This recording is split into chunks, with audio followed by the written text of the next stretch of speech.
你一定要试试这款粗粮果子，外酥里软，好吃不腻，又简单又家常，比油条好吃多了。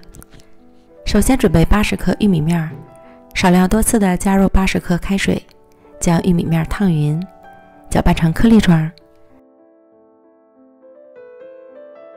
再磕入一个鸡蛋，搅匀。这时玉米面的温度也会降下来，直接加入220克普通中筋面粉、3克酵母、30克白糖、60克牛奶，搅拌成絮状，再加入15克油，下手揉成光滑稍软的面团，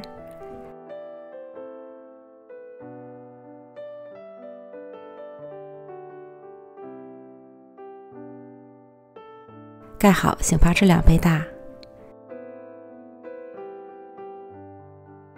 面团像这样就发酵好了，取出来揉面排气，揉成原来面团的大小。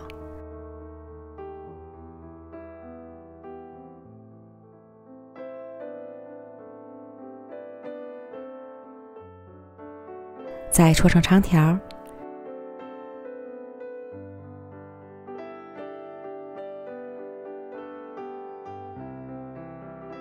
稍微按扁一些，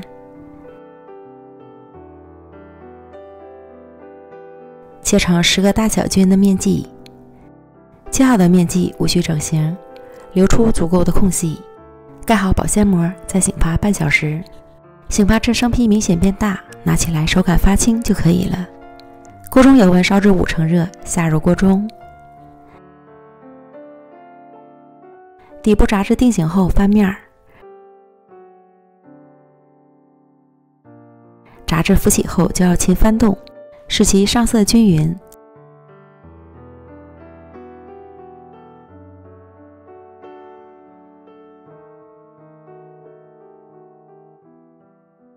直到炸至颜色金黄，表皮形成硬壳状，即可控油捞出。